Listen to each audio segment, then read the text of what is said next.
Hello student. तो आज की रिएक्शन है आपके सामने है कैनिज़ारो रिएक्शन।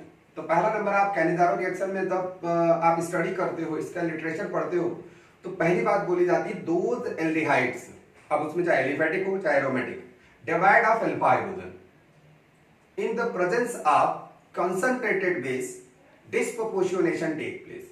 यानी अगर हमारे पास कोई एल्डिहाइड है, कीटोन नहीं, ध्यान रखना एल्डिहाइड है, और अगर उसमें हम स्ट्रॉन्ग बेस डालते हैं, कंसंट्रेटेड बेस डालते हैं, तो उसमें डिस्प्रोपोर्शनेशन हो जाता है, जिसका एक मोल ऑक्सीडाइज हो जाएगा किसमें, कार्बोक्सिलिक एसिड में, दूसरा मोल रिड्यूस हो जाता है किसमें, अल्कोहल में। This is the Cannizzaro reaction. तो एक प्रकार से आपने देखा डिस्प्रोपोर्शनेशन की रिएक्शन है, इसको आप स्टडी करते हो।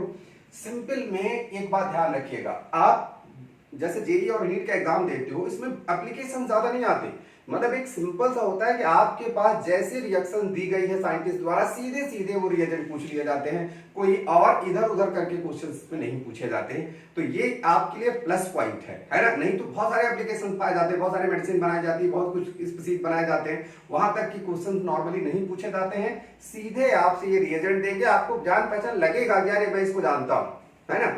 तो सबसे पहले आप इसमें देखिए है क्या। आपके पास एल्डिहाइड के नाम पे बिना अल्फा हाइड्रोजन के एल्डिहाइड क्या है आपके पास, फॉर्मल्डिहाइड। क्वेश्चन कहां रहेगा, फॉर्मल्डिहाइड का होगा। दूसरा, बिना अल्फा हाइड्रोजन के एल्डिहाइड आपके पास क्या है, बेंजल्डिहाइड, आपने देखा। और बाकी एल्डिहाइड आप अपने से बना लो, जैसा आपको देखिए अल्फा हाइड्रोजन नहीं होने को मांगता, बस यही आपको पता होना चाहिए, जैसे सी डबल बॉन्ड O हो गया और H हो गया, इस तरह की स्पीसीज आ गई। तो एक सिंपल वे में आपको पता होना चाहिए हमारा सिलेबस क्या है, क्वेश्चन आएगा क्या। यानी जब भी बार बार क्वेश्चन आता है, सब इसी में से क्वेश्चन आता है, और आपको सिर्फ उसकी मैकेनिज्म आनी चाहिए, तभी जाकर के आप सही ढंग से उसका प्रोडक्ट बनाओगे। बाकी कोई प्रॉब्लम है नहीं इसमें। ध्यान रखिएगा, फॉर्मल्डिहाइड की प्रॉपर्टीज आपको पता होना चाहिए, अल्फा हाइड्रोजन नहीं है, क्या होगा बेस डाल के, बेंजल्डिहाइड, और कोई भी स्पीसीज ऐसा जिस पे एल्डिहाइड तो हो और उसके बाद उसके पास अल्फा हाइड्रोजन ना हो। अब बात आती है कि why ketone can not given the Cannizzaro reaction. तो मैंने आपको बताया कि ये डिस्प्रोपोर्शनेशन रिएक्शन है, एक मोल ऑक्सीडाइज होता है, दूसरा रिड्यूस। अब कीटोन रिड्यूस तो हो सकता है, बट क्या एल्डिहाइड क्या ये ऑक्सीडाइज हो जाएगा क्या, तो नहीं ऑक्सीडाइज होगा, क्योंकि ketone is very resistant to oxidation. Normally strong oxidising agent normally इसको ऑक्सीडाइज नहीं कर पाते, तो ऐसा कोई होने का कोई मतलब नहीं निकलता। तो सिंपल वे में आपके सामने है। सबसे पहले मैं आपको मैकेनिज्म देता हूं, और मैकेनिज्म देने के बाद आपसे हम क्वेश्चन पूछते हैं। मैकेनिज्म पर बहुत ध्यान रखना, क्योंकि IIT एडवांस में इसके पैसेज भी आ चुके हैं, 12-12 नंबर के क्वेश्चंस आए हैं एक एक साथ में। तो आप देखिए, सपोज हम फॉर्मल्डिहाइड के बारे में बात करते हैं। आपके पास ये फॉर्मल्डिहाइड है, आप ये फॉर्मल्डिहाइड है। अब फॉर्मल्डिहाइड में सपोज आपने बेस डाला, हाँ सपोज कंसंट्रेटेड बेस आपको डालना है। क्यों, क्योंकि अगर आप डाइल्यूट बेस डालोगे तो डाइल्यूट बेस क्या करेगा बच्चों, डाइल्यूट बेस बहुत कुछ करेगा। तो क्या करेगा, इसके ऊपर अटैक करेगा, पोलराइजेशन होगा, पोलराइजेशन होगा, एडिशन तो हो जाएगा, उसमें कोई डाउट नहीं है, एडिशन हो जाएगा। बट क्या स्पीसीज स्टेबल है, क्या नहीं स्टेबल है। और दो इलेक्ट्रोनेगेटिव एक कार्बन पे लगे हैं, ये यहां आएगा और ये बाहर निकल जाएगा, और कंपाउंड अपने ओरिजिनल पोजीशन पे चला जाएगा। तो यहां एक कंडीशन है कि आप डाइल्यूट बेस डाल के कुछ नहीं कर सकते, आपको क्या डालना पड़ेगा, कंसंट्रेटेड बेस डालना पड़ेगा, तब देखिए कुछ पॉसिबिलिटीज है। बट ध्यान रखिएगा, ये उल्टा भी डायरेक्शन में कुछ चला जाएगा। बेस क्या करेगा, ज्यादा यहां अटैक करेगा, कोई अल्फा हाइड्रोजन तो है नहीं। अब आप देखिए, आपके पास H है, C है, और O पे ये नेगेटिव चार्ज लगा, और अभी OH ये अटैक करा इसके ऊपर, इसके पास हाइड्रोजन है। मैंने आपको बताया कि नॉर्मल कंडीशन पे जाता है, OH बाहर निकल जाता है, इधर भी आ जाता है, मगर इससे कोई रिएक्शन तो होती नहीं, तो मैटर ही खत्म हो जाता है। अब बात यह है कि अब होगा क्या, कि अब यहां अगर एल्काइल होता तो मैटर ही खत्म हो जाता, वापस आता और इनके बीच में इक्विलिब्रियम आ जाता, स्पीसीज बनती रहती है, कोई दिक्कत नहीं। लेकिन यहां हाइड्रोजन है, हाइड्रोजन अगर कोई लेने वाला रहे तो हाइड्रोजन शिफ्ट हो सकती है, जा सकती है, स्मॉलेस्ट है, और अच्छा खासा अगर देखा जाए बहुत ज्यादा डिफरेंस इलेक्ट्रोनेगेटिविटी का नहीं है, लेकिन है। तो इस तरीके से ये चला जा सकता है। अब इस मिक्सचर में कुछ है नहीं बेस के सिवाय, तो और ऐसा नहीं कि इतना ज्यादा ये कार्बन हाइड्रोजन के बीच में इलेक्ट्रोनेगेटिविटी का डिफरेंस इतना ज्यादा है कि कोई बेस इसका हाइड्रोजन यहां से निकाल दे, ये भी पॉसिबल नहीं है। तो ऐसे में क्या होता है कि इसी का खुद का दूसरा एल्डिहाइड का मॉलिक्यूल, देखिए दूसरा एल्डिहाइड का मॉलिक्यूल यहां प्रेजेंट है, और खास बात क्या है, इनके अंदर पोलराइजेशन भी है, इसके पास इलेक्ट्रॉन की डिफिशियंसी भी है। तो जब ये नॉर्मल कंडीशन पे जाता है तो ये स्पीसीज यहां पोलराइजेशन हो जाता है, और कंप्लीट पोलराइजेशन टेक प्लेस। इसी को बोलते हैं, स्टेज को बोलते हैं हाइड्राइड आयन डोनर, है ना। ये हाइड्राइड आयन जो डोनर है, स्पीसीज है, ये डोनेट कर देता है। अब बताइए आपके पास बचा क्या, आपके पास H आया, C डबल बॉन्ड O आया, और ये O और H आया, और प्लस क्या आया बच्चों, एक हाइड्रोजन, दो हाइड्रोजन तो पहले से थी, एक हाइड्रोजन क्या आया और आ गया, और इस कार्बन पर O और A नेगेटिव चार्ज आ गया, सामने दिखाई दे रहा है।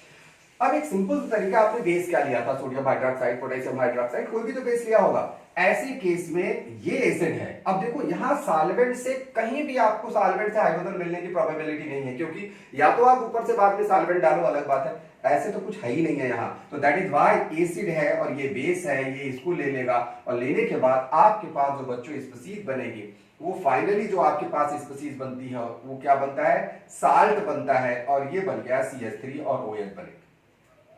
ये क्वेश्चन नहीं बनता है कि कोई आपसे पूछ लेता है, आप सीधे बोलते एक मोल ऑक्सीडाइज होकर के एसिड बन जाता है, दूसरा मोल रिड्यूस होकर के अल्कोहल बन जाता है। लेकिन बच्चों ये क्वेश्चन भी आया है, जब तक इसमें वाटर नहीं डालेंगे वहां एसिड का साल्ट बनता है, शुड बी कंसीडर। बहुत बारीक से, यानी बहुत माइक्रो दिमाग लगा के इसको समझने की कोशिश करिए, क्योंकि हम लोग नॉर्मली क्या बोलते हैं, यार एसिड बनेगा अल्कोहल बनेगा, लेकिन क्वेश्चन ऐसे भी आए हैं बिना वाटर डाले, एसिड भी ऑप्शन में है, मगर acid is not answer, the sodium और potassium salt is the answer. तो यहां आप ध्यान रखिएगा, इसको भी इग्नोर नहीं करेंगे। नॉर्मली इग्नोर किया जाता है, लेकिन क्वेश्चन ऐसे पूछे जा चुके हैं और बच्चों के आंसर रॉन्ग हुए हैं, इसलिए आप इसको ध्यान से देखिए। ओके, बहुत इजी, बहुत आसानी से। अब बात आता है कि कैलिज़ारो रिएक्शन में अगर हम एक सिंपल से बात करें कि इसका रेट डिटरमाइनिंग स्टेप क्या है, तो जो क्वेश्चन आपसे पूछा जाता है आरडीएस, इसका आरडीएस क्या है, जो हाइड्राइड आयन जो डोनर वाला कंडीशन थी, वही हमारा रेट डिटरमाइनिंग स्टेप है। और अगर कभी कभी आपसे पूछा जाए कि इसका dx/dt क्या होता है, यानी rate of reaction directly proportional to the, जो भी आपने एल्डिहाइड लिया, एल्डिहाइड हमेशा ध्यान रखना एल्डिहाइड के 2 के पावर पे डिपेंड करता है, और बेस यहां कंसंट्रेटेड लेते हैं और बेस के 1 पावर पे डिपेंड करता है। दैट इज व्हाई ये रिएक्शन हमारी कैसी हो गई बच्चों, this reaction is obey the third order. इस पे भी क्वेश्चन आपसे पूछे जाते हैं, इसको भी आपको ध्यान रखना है। अब इसमें और कैसे एप्लीकेशन देखिए पूछे जाते हैं, तो मैं आपको बता रहा हूं इस रिएक्शन मैकेनिज्म में। दूसरी चीज रिएक्शन मैकेनिज्म में ये देखा जाता है कि जब कैलिज़ारो रिएक्शन मान लो करा रहे हैं आप, ठीक है, रिएक्शन हो रही है, और हुआ क्या कि बीच में अगर हम concentration of the solution again increases, the rate of reaction again increases, फिर बढ़ जाता है rate of reaction. At such condition the rate of reaction of this reaction is 4th order. आप देख रहे हैं ना, और वो कंडीशन क्या है, देखिए हमारे पास H है, C डबल बॉन्ड O है और H है। हमने क्या किया कि बेस डाल दिया, कंसंट्रेटेड बेस डाल दिया, आपको पता है वी मैकेनिज्म मैंने आपको बताया। अब मैकेनिज्म बताया तो आपके पास देखिए O और ये नेगेटिव हो गया, ये OH है और ये H हो गया। इन्होंने कहा कि हमने और ज्यादा, मतलब बेसिक जो बेसिक कंडीशन रिएक्शन की इनिशिएशन में थी उससे ज्यादा बढ़ा दिया। उससे ज्यादा बढ़ाने पर हाइड्रोजन यहां से भी निकल जाएगा। अब यहां से निकल गया बच्चों, तो यहां वाटर आया, ये ध्यान रखने की कोशिश करिए। वहां पिछली वाली रिएक्शन में वाटर नहीं था, यहां हम और ज्यादा बेसिक कंडीशन करेंगे तब वाटर यहां बनेगा। अब वाटर जब बना तो आप देखिए आपके पास सिचुएशन क्या होगी, सिचुएशन हो गई O नेगेटिव हो गया और यहां भी नेगेटिव हो गया और H हो गया। अब जब ये ट्रांसफर करेगा हाइड्रोजन, किसको ट्रांसफर करेगा, आपके पास जो भी कार्बोनिल कंपाउंड आपने एल्डिहाइड ले रखा, फॉर्मल्डिहाइड आपके पास तो वही है, जब इसने ये ट्रांसफर किया तो ये देखते हैं ऐसे कंडीशन में जो dx/dt I directly proportional to aldehyde, जो एल्डिहाइड है उससे पावर पे दो पे डिपेंड किया और बेस के पावर पे 2 पे डिपेंड किया, यानी रिएक्शन हमारा 4th ऑर्डर हुआ। इट मींस क्या हुआ, इट मींस हुआ this is the better hydride and donor, क्योंकि आपको मालूम है कि आपका रेट डिटरमाइनिंग स्टेप तो यही है। अगर रेट डिटरमाइनिंग स्टेप की रेट बढ़ती है, रिएक्शन का रेट बढ़ जाता है, तो ओवरऑल रिएक्शन का रेट बढ़ जाएगा। आपने देखा ये स्टेप की अगर रेट बढ़ेगा, ओवरऑल रिएक्शन का रेट बढ़ेगा, because this step is rate determining step. Okay, it is clear. तो आपने देखा एक सिंपल सी मैकेनिज्म आपके सामने है और इस तरीके से आप स्पीशीज को बनाते हो।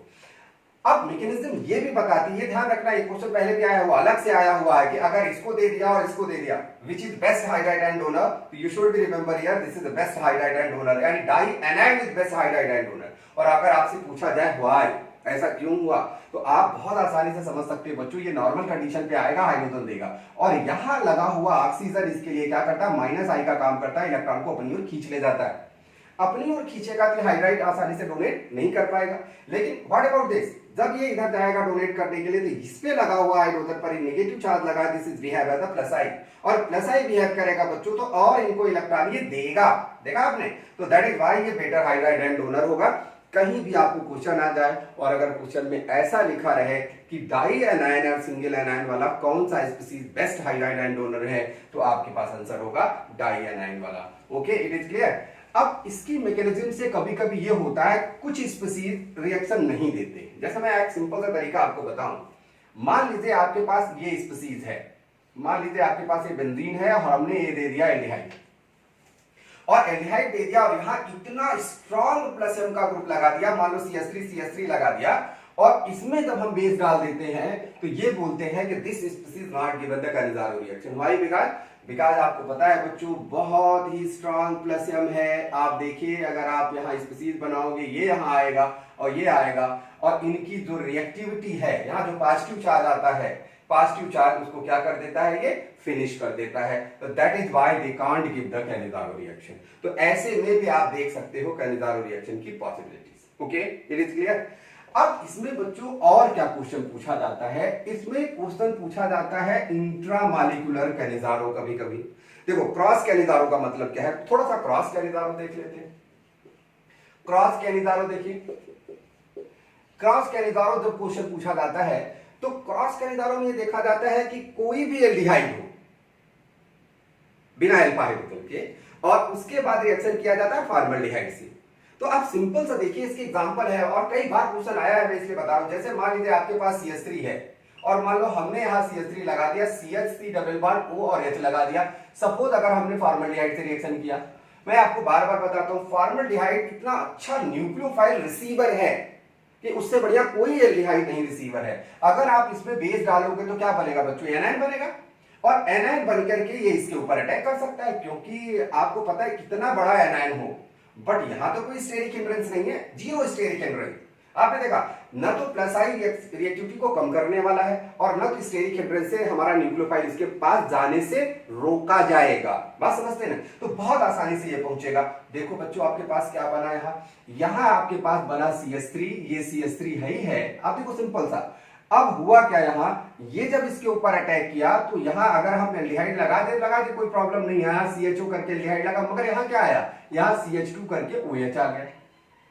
सोचो, और अगर यहां भी हम फॉर्मल्डिहाइड से अगेन रिएक्शन करा दें, अब आप सोचो क्या होगा।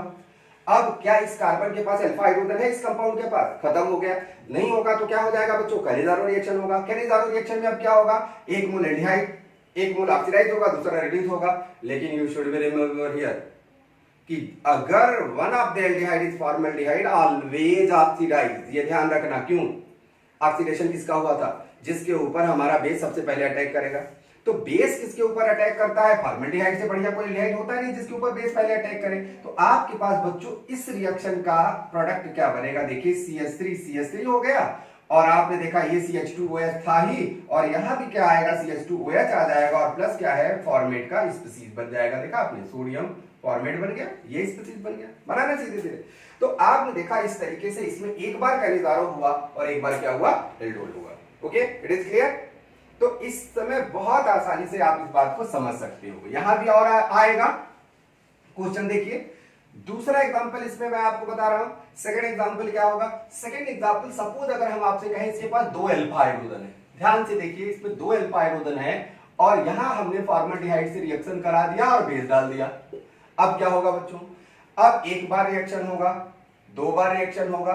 तो 2 बार अगर रिएक्शन होगा तो स्पीसीज देखिए क्या बनेगा, एक बार तो CH3 बना, CH बनेगा, यहां CH2OH बनेगा, और ये CHO है ही है, कोई बात नहीं।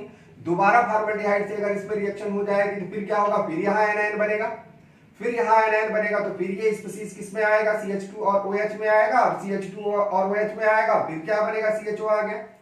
अब बताइए अगर अब फॉर्मल्डिहाइड से रिएक्शन होगी, अब क्या होगा, एल्डोल कंडेंसेशन, क्रॉस एल्डोल हुआ, एल्डोल कंडेंसेशन। अब क्या है, अब आएगा कैनिजारो रिएक्शन, बिकॉज अब इस एल्डिहाइड, ऐसा एल्डिहाइड आपके पास है जिसके अल्फा पोजीशन पे कोई हाइड्रोजन नहीं है। तो आपको पहले मालूम है कि this can oxidise, this can reduce, और आपके पास जो स्पीसीज आया बच्चों CH3 आएगा, यहाँ आएगा CH2 और OH आएगा, यहाँ आएगा CH2 और OH आएगा, और यहाँ CH2 और OH आ गया, और 1 मोल क्या बनेगा, सोडियम फॉर्मेट बन गया। ओके, आपने देखा ये बन गया। अब देखिए अगर अगर हमारे पास यहाँ 3 अल्फा हाइड्रोजन होगा तब क्या होगा बच्चों। ओके, देखो मान लीजिए ये स्पीशीज, देखिए कई बार ये क्वेश्चन आ चुका, 2-3 बार, मतलब लिटरेचर चेंज कर करके क्वेश्चन पूछा जाता है, यानी कहने का मतलब सेंटेंस चेंज करके वही क्वेश्चन बार बार पूछा गया। वो कौन सा क्वेश्चन है, देखिए वेरी वेरी इंपॉर्टेंट है, आप ध्यान रखना, ये क्वेश्चन पूछा जाता है। सपोज अगर आपके पास एसिटाल्डिहाइड हो, देखा एसिटाल्डिहाइड है और हमने इसमें फॉर्मल्डिहाइड से रिएक्शन करा दिया, तो पहला जब आपने फॉर्मल्डिहाइड से रिएक्शन कराया बेस डालकर, तो आपको मालूम है यार एनायन बनेगा, इसके ऊपर अटैक करेगा और एल्डोल बन जाएगा। कौन सा रिएक्शन बन जाएगी बच्चों, ये इस पे क्या लगेगा, CH2 लगेगा और OH बन जाएगा और C डबल बॉन्ड O और H, ये क्या हो गया, एल्डोल बन गया। और ये ध्यान रखना कि एल्डोल में तुरंत एल्डोल कंडेंसेशन हो जाता है। इसका मतलब क्या है, इसका मतलब रिएक्शन को ज्यादा टेम्परेचर पर नहीं करानी है, बहुत कम टेम्परेचर पर रिएक्शन को करानी है। तो आप अगर ये देखेंगे ये स्पीशीज बन गया, इसका मतलब अब फिर फॉर्मल्डिहाइड से आप रिएक्शन करा दो इसमें। अगर हम फिर फॉर्मल्डिहाइड से रिएक्शन करते हैं तो फिर वही कंडीशन हो जाएगा, क्योंकि मीडियम तो बेसिक है। तो दोबारा आपने देखा आपके पास क्या बन जाएगा बच्चों, ये CS हो जाएगा और यहाँ CH2 और यहाँ क्या लगा, OH लगेगा, और यहाँ CH2 और OH लगेगा, और यहाँ आपके पास एल्डिहाइड है। देखो तीसरी बार अगर आपके पास रिएक्शन हो जाए फॉर्मल्डिहाइड से तो क्या बनेगा, देखिए बच्चों एक अल्फा हाइड्रोजन अभी प्रेजेंट है इसके पास, प्रेजेंट है, तो आप अगर बहुत ध्यान से देखोगे तो एक OH यहाँ आएगा, CH2 ये OH यहाँ आएगा, और CH2 OH और यहाँ आ गया, और यहाँ बन गया बच्चों CHO। अब किसके पास अल्फा हाइड्रोजन हो गया, फिनिश। अब फॉर्मल्डिहाइड से अगर इसकी रिएक्शन हो जाएगी तो अब की रिएक्शन एल्डोल कंडेंसेशन ना होकर के क्या होगा बच्चों, कैनिजारो रिएक्शन होगा, और कैनिजारो रिएक्शन होगा तो this can oxidise this can reduce, और आपके पास जो स्पीशीज बनी, एक OH यहाँ आया, CH2 करने के बाद एक OH यहाँ आएगा, CH2 करने के बाद एक OH यहाँ आया, और CH2 करने के बाद एक OH यहाँ आया। इस बच्चों इस कंपाउंड का नाम है पेंटा एरिथ्रिटॉल। तो इस तरीके से नाम इसको बोला जाता है, और ये बहुत बार बार आपसे क्वेश्चन पूछा जाता है, और एक मोल क्या होगा, पार्मिक एसिड का वो बनेगा। ओके, तो इस तरीके से आपने देखा ये रिएक्शन सारी आपके पास है। अब कुछ रिएक्शंस में आपको और बताता हूं, थोड़ा सा ध्यान रखिएगा। अब इसमें और क्या क्वेश्चन पूछा जाता है बच्चों, इंट्रामॉलिक्यूलर। देखिए इंट्रामॉलिक्यूलर के बारे में थोड़ा सा देखिए। इंट्रामॉलिक्यूलर, अगर इंट्रामॉलिक्यूलर का मतलब क्या है कि both functional group present on same carbon atom, यानी दोनों एल्डिहाइड सेम कंपाउंड में प्रेजेंट हो और दोनों के पास अल्फा हाइड्रोजन न हो। तो ऐसे केस में सबसे जो आप कहते हैं बेस्ट एग्जांपल है वो क्या है, बेस्ट एग्जांपल है CHO। क्या नाम है बच्चों, ग्लाइकोल। अगर हम इसमें बेस डालेंगे तो क्या होगा बच्चों, ऑक्सीडाइज, किसी को एक को ऑक्सीडाइज कर दो, एक को रिड्यूस कर दो, एक को ऑक्सीडाइज करके साल्ट बना दिया और दूसरे को रिड्यूस करके क्या बना देंगे, एल्कोहल बना देंगे। देखा सिंपल सा। तो इसमें बहुत सारे एग्जांपल आते हैं, आप बहुत आसानी से करो, कोई प्रॉब्लम नहीं है। CHO कर दिया, यहाँ CHO कर दिया, आपको पता है प्रॉब्लम क्या बनने वाली है, इसका आंसर क्या होने वाला है। तो किसी को आप एसिड बना दो और किसी को क्या बना दो, एल्कोहल बना दो। आपने देखा ना। तो इस तरीके से बहुत सारे प्रॉब्लम आते हैं। इसमें एक और इंपॉर्टेंट है internal cross Cannizzaro. What you mean by बच्चों इंटरनल क्रॉस कैनिजारो, देखिए मैं उसके बारे में थोड़ा सा आपको बताता हूं। इंटरनल क्रॉस कैनिजारो ना, कैनिजारो, इंटरनल क्रॉस कैनिजारो को, ये कंपाउंड को बहुत ध्यान से देखिए आप, C डबल बॉन्ड O और C डबल बॉन्ड O और H, और इसमें अगर आप कंसंट्रेटेड बेस डाल दे तो क्या होगा। अब आप एक सिंपल सा तरीका क्या देखते हैं कि हमारे पास क्या प्रेजेंट है, एल्डिहाइड प्रेजेंट है, कीटोन प्रेजेंट है, और कोई अल्फा हाइड्रोजन नहीं है। इसका मतलब स्पीशीज में देखो कीटोन ऑक्सीडाइज नहीं हो सकता बट रिड्यूस तो हो सकता है। तो आप देखो बहुत प्यार से, ये इसके ऊपर अटैक किया, पोलराइजेशन हुआ, जब ये नॉर्मल कंडीशन जाएगा तो यही इसको इलेक्ट्रॉन दे देगा। देखा आपने। तो आपके पास यहाँ C6H5 बना और यहाँ बन जाएगा OH बच्चों, और यहाँ C डबल बॉन्ड O बन करके एसिड का क्या बन जाएगा, साल्ट बन गया। देखा आपने।